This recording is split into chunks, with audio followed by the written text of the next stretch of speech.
사랑하시는 아버지 하나님, 참으로 매일매일 우리의 삶을 붙들어 주시고 인도하심을 감사드립니다. 태풍이 이 나라를 향해서 다가오는 가운데 많은 우려와 또 걱정이 있습니다.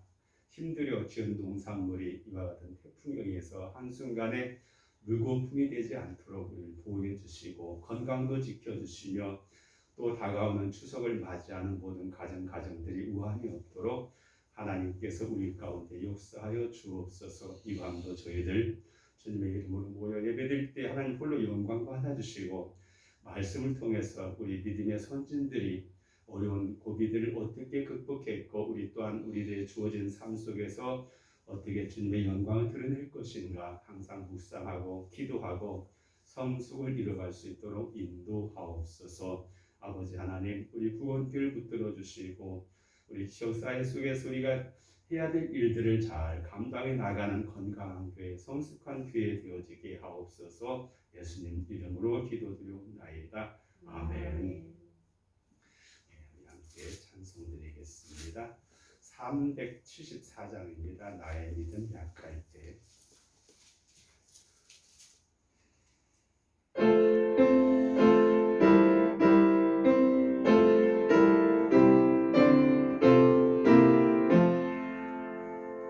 나의 믿음 약할 때에 주가 붙드네.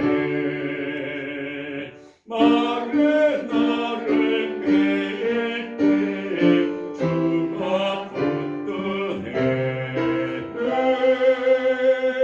나를 붙드네. 나를 붙드네.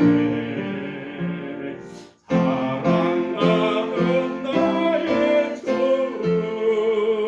나를 붙드네. 우리 구주 아니면 서지 못하네. 나의 사랑 식을 때에 주가 붙드네. 나를 붙드네. 나를 붙드네. 사랑하는 나의 주 나를 붙드네. 나를 귀히 보시고 항상 붙드네. 구원 얻은 사람을 항상 붙드네. 나를 붙드네. 나를 붙드네. 사랑하는 나의 주 나를 붙드네. 나의 영혼 약할 때에 주가 붙드네. 피를 흘려 샀으니 주가 붙드네. 나를 붙드네. 나를 붙드네. 사랑하는 나의 주 나를 붙드네. 아멘. 하나님 말씀 사도행전 12장 13절에서 25절까지 말씀을 함께 교독하시겠습니다. 사도행전 12장 13절에서 25절. 베드로가 대문을 두드린데 로데라는 여자아이가 12장 13절에서 25절. 천천히 좀 하시오. 베드로가 대문을 두드린데 로데라 하는 여자아이가 영접하러 나왔다가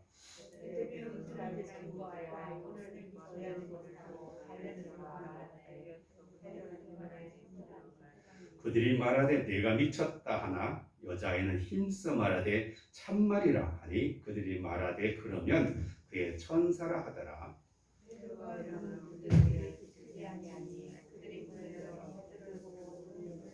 베드로가 그들에게 손짓하여 조용하게 하고 주께서 자기를 이끌어 옥에서 나오게 하던 일을 말하고 또 야고보와 형제들에게 이 말을 전하라 하고 떠나 다른 곳으로 가니라.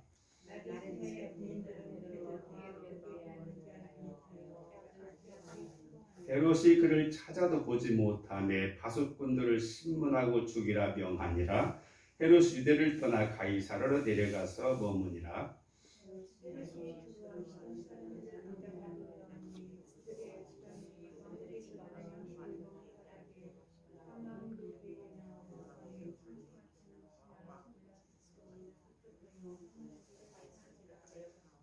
헤롯이 나를 택하여 왕복을 입고 단상에 앉아 백성에게 연설하니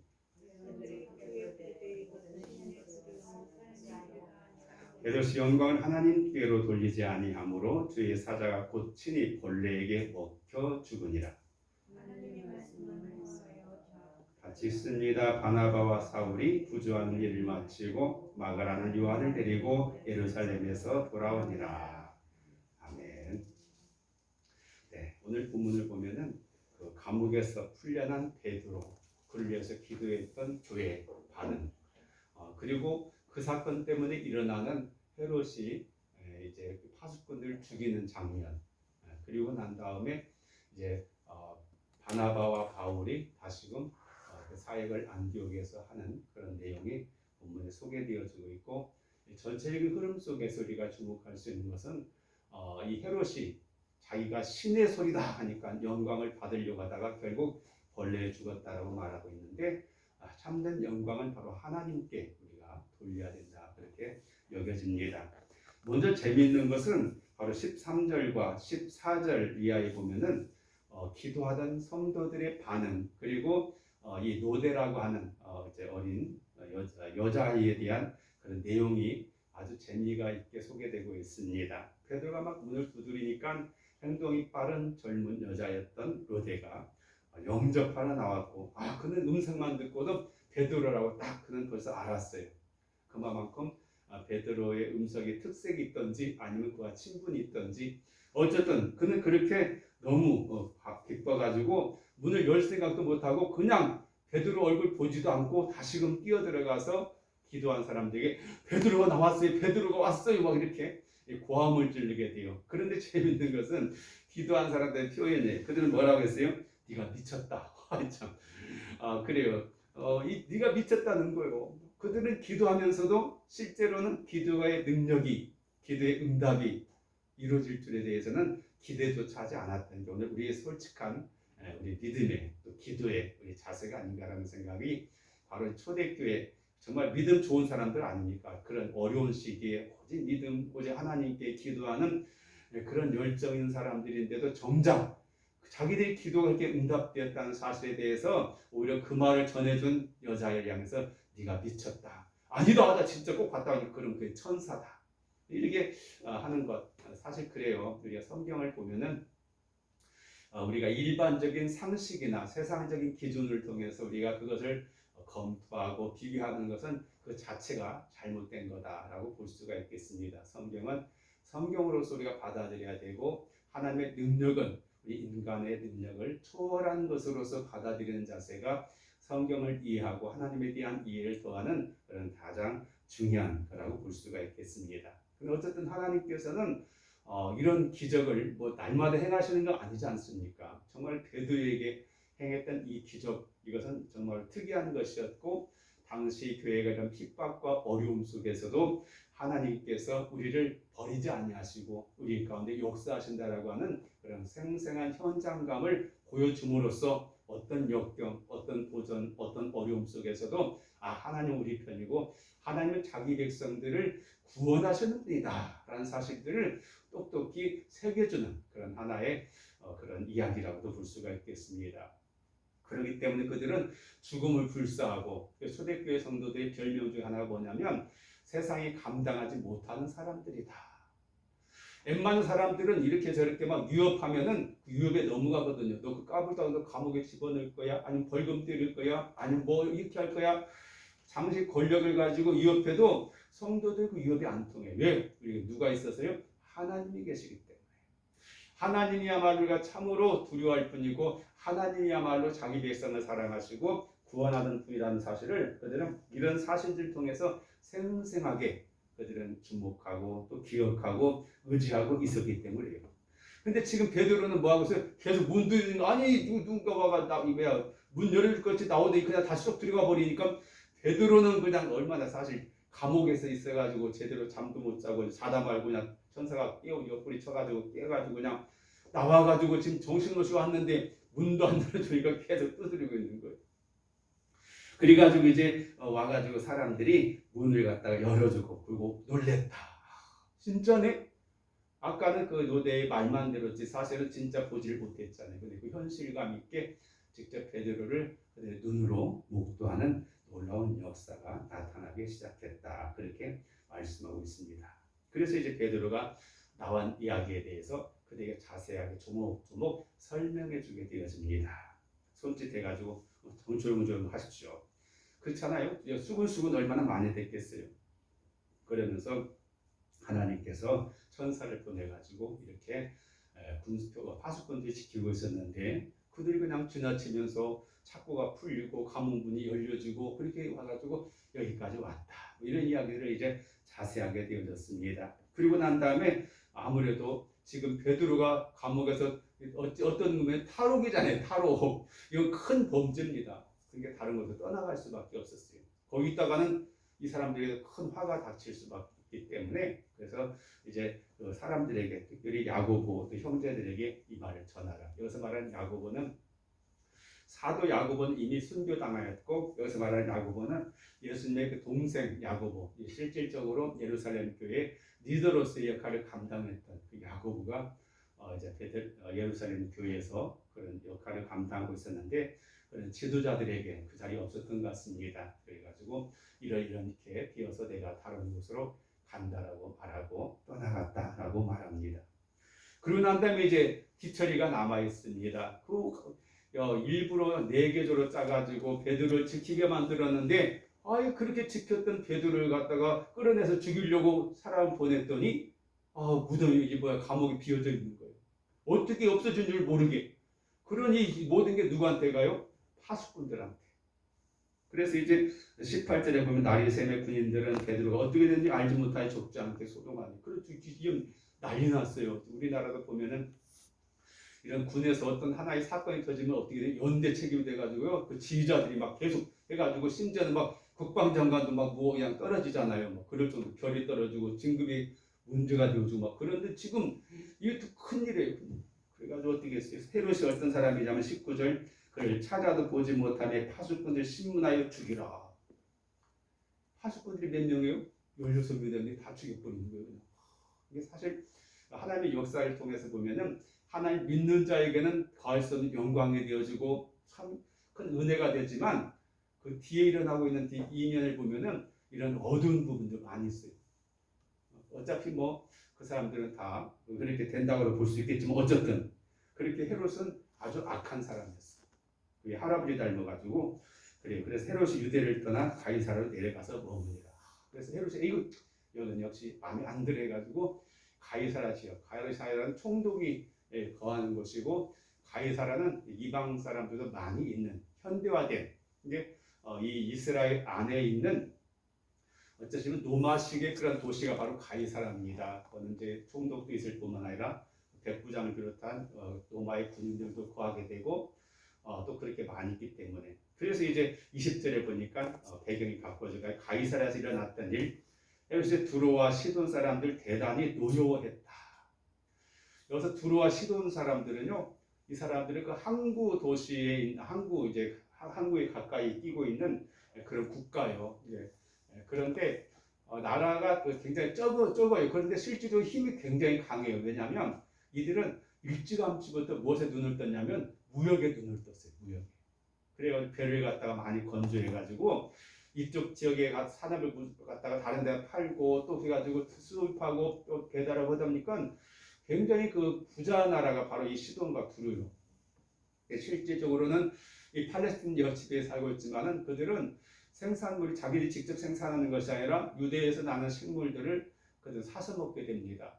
지금으로 말하면 마치 싱가포르 같은데 또는 홍콩 같은데 사실 그건 굉장히 조그만한 도시거든요. 그러나 굉장히 돈도 많고 그러잖아요. 금융이 막 되고 무역을 갖다 중개해가지고 그러는 것처럼 일찌감치 시돈이나 두로 이런 땅은 다른 지역에다 식민지를 갖다 만들어가지고 건설할 정도로 그런 부가 있고 또 강력한 그런 힘을 가지고 있어요. 그런데 헤롯이 볼 때는 뭔가 불만스러웠어요. 왜요?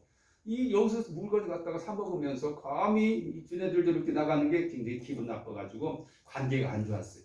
그런데 마침 왕의 침소를 받은 신하 블루스들을 설득해서 화목하기를 청하게 됐어. 우리가 서로 간에 갈등만 되겠냐? 좀 좋은 게 좋은 게 아니냐? 사실 지금도 무역 전쟁들이 많잖아요. 몇 년 전에 일본 속 우리나라의 중요한 물품들 갖다 수출 금지해가지고 막 우리나라 공기가 빠져봐라. 그래가지고 또 마찬가지로 중국도 또 미국한테 뭘 갖다가 또 안 한다고 또 미국도 마찬가지로 러시아가 또 뭐 하면은 우리 너희한테 옥수수 안 팔어, 뭐 콩 안 팔어 이거 좀 왜냐하면 지금은 글로벌화 그런 세상 돼가지고 서로 간에 내가 꼭 필요한 것들이 부족한 것들이 있어요. 내가 다 자급자족 해가지고 살 수 있는 데는 거의 없어요. 먹을 것이 있으면은 석유가 없거나 또는 뭐가 다른 것이 부족할 게 많기 때문에 서로 내가 이것은 팔고 이것 저건 사고 그렇게 해가지고 교류를 나누는데 지금 그래가지고 했습니다. 그래서 이제 헤롯이 잘 됐어요. 21절 나를 택하여 왕복을 입고 단상에 앉아 백성을 연설했어요. 나름대로 그냥 무게 잡고 이게 했었는데 백성들이 크게 부르되 이것은 신의 소리요 사람의 소리가 아니라 괜히 그냥 지도자를 갖다가 높여주는 말이에요. 우리가 북한의 그 보면은 수식을 보면은 뭐 태양이고 뭐 민족의 뭐고 해가지고 굉장히 막 많잖아요. 그래가지고 뭐 우리 지도자, 뭐 영도자, 뭐 또 이렇게 하는데 그런 식으로 막 한 것 같아요. 그러니까 백성들이 그냥 막 띄워주니까 너무 좋아가지고 그냥 그랬어요. 23절 영광을 하나님께 돌리지 아니함으로 주의 사자가 고치니 벌레에게 먹혀 죽었다. 참. 왕의 죽음 너무나 허무한 죽음이 될 수밖에 없어요. 한마디로 말하면 우리 인간이 잘났다고 떠들어봤자 이 별거 아니에요. 사람 그걸 모르고 한치 앞에 미래를 예측하지 못하고 그렇게 하게 되어집니다. 그런데 24절 말씀 재밌죠? 하나님의 말씀은 흥왕하여 도하더라. 이런 박해와 어려움 속에 쫓겨다니면서도 하나님 말씀 흥왕했다. 사실 가만히 교회 사회적으로 보면 그런 것 같아요. 교회가 어렵고 핍박이 많고 환란이 많으면 물론 믿음이 약한 사람들 떨어져 나가는 사람도 있지만 믿음이 좋은 사람은요 더 믿음이 좋아져. 오직 말씀, 오직 믿음. 내가 죽어도 하나님 백성답게 당당하게 믿음대로 진리대로 살다가 죽겠다라고 하는 그런 순교자들이 많이 나타나요. 아까 오늘 낮에 그 103년 그 교회 협의회가 이 모임을 가졌습니다. 그래서 여기 폐기물에 관한 것들 어떻게 진행되고 있는가를 봤더니 아직은 뭐 금방 되는 건 아니지만은 좀 희망적인 그런 소식들이 많이 전해졌어요. 왜냐하면 그동안 진행되어 왔던 과정 속에서 계약으로부터 또는 그 중도금을 갖다 하는 것에서부터 또는 폐기물 장소 설치하고 난 다음에 그 발생하게 된 침승수 같은 거, 왜냐하면 그 속에 이제 지하수 오염되고 아니면 그 빗물이나 이런 거에 떠내려가면 그것을 정화를 시켜야 되는데 현재 이건 전혀 그런 시설 같은 거 생각도 않고 있어요. 그냥 석교 쪽에 이제 거기서 해야 되는데 그렇게 되면 자연스럽게 우리가 농사짓는 그 농수로에 들어갈 수밖에 없고 오염될 수밖에 없게 되면 이건 아니잖아요. 막 이런 문제들이 지금 해가지고 이런저런 거 해가지고 이거 갖다가 허가 이제 취소하게끔 하려고 하는 그런 계획들을 지금 세우고 있고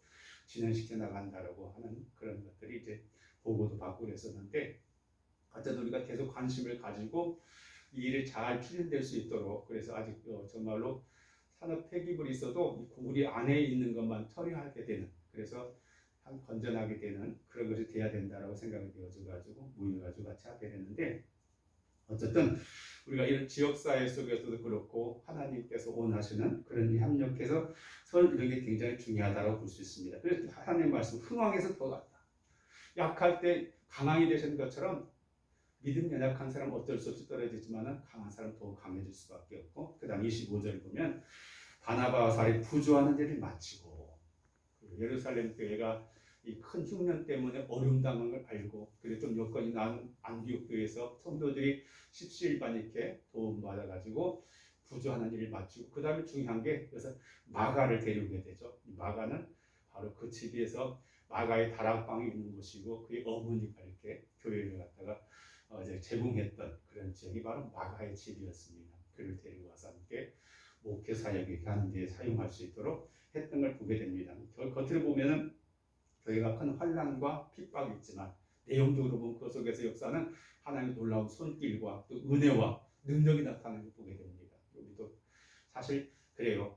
뭐 언제나 우리 삶 속에는 끊임없이 문제가 발생할 수밖에 없고 내가 간단하게 해결할 수 있는 문제 같으면 걱정도 안 되지만 이런 코로나19나 또는 여러 가지 환경적인 문제나 또는 뭐 전쟁의 문제나 이런 것들은 뭐 우리가 어떻게 해볼 도리가 없지만 그러나 그런 어려움 속에서도 더 믿음을 가지고 하나님께 한곡하게 기도하고 우리가 진리 가운데 거하는 것이 오늘날 성도들의 가장 중요한 사역이라고 볼 수 있습니다. 그럴 때 하나님께서 더 말씀이 세력을 얻게 만들고 하나님의 영광을 드러내며 성도에게 믿는 도리를 나타나게 될 줄로 믿습니다. 옆에 있는 망경교회가 보면은 거기 순교자가 많이 나타났어요.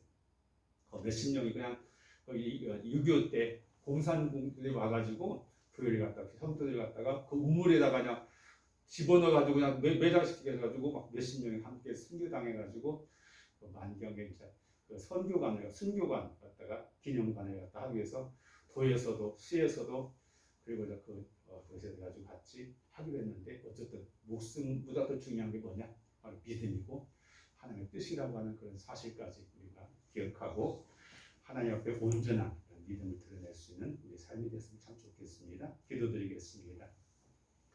사랑하시는 아버지 하나님, 항상 우리는 그랬던 것처럼 하루도 평안이라는 게 없고 항상 근심과 걱정과 염려, 예측하지 못한 미래에 대한 불안함들이 있습니다. 그러나 오늘 말씀 속에서 나타나는 것은 하나님께서 그때그때마다 하나님께서 필요한 일들을 공급해 주시고 특별히 택한 자들, 믿는 자들 속에 역사하시는 우리 하나님을 발견하게 되어집니다. 주님, 우리 교회가 지금 미약한 가운데 있지만 그러나 그 시작은 미약하였으나 끝은 창대라고 하는 주의 말씀처럼 우리 교회가 이 지역사회 속에서 주의 뜻을 나타낼 수 있는 그런 교회가 될 줄로 믿습니다. 우리 성도들 한 사람 한 사람 참 어렵지만은 정말 우리 자리에서 우리의 주어진 여건 속에서 최선을 다할 때 하나님께 크게 영광 받으시며 우리 가운데 또한 하나님의 능력이 나타날 수 있도록 도와주옵소서. 예수님 이름으로 기도드리옵나이다. 아멘. 네, 이제 추석이 가까우지만 또 태풍이 가까운가 보니까 다행히 이쪽으로 직접 때리진 않고 남해안 쪽으로 이렇게 나갈 것 같은데 어쨌든 그래도 우리 큰 피해 없이 잘 지나갔으면 좋겠다는 생각 갖게 되어집니다. 또 추석을 당해서 우리 성도들의 가정에 하나님의 큰 은혜와 복이 임하길 바라겠습니다. 주님 가신 기도를 예배 마치겠습니다. 하늘에 계신 우리 아버지 이름이 거룩히 여김을 받으시오며 나라 임하옵시며 뜻이 하늘에서 이룬 것 같이 땅에서도 이루어지이다. 오늘날 우리에게 일용할 양식을 주옵시고 우리에게 죄 지은 자를 사하여 준 것 같이 우리 죄를 사하여 주옵시고 우리를 시험에 들게 하지 마옵시고 다만 악에서 구하옵소서. 나라와 권세와 영광이 아버지께 영원히 있사옵나이다. 아멘.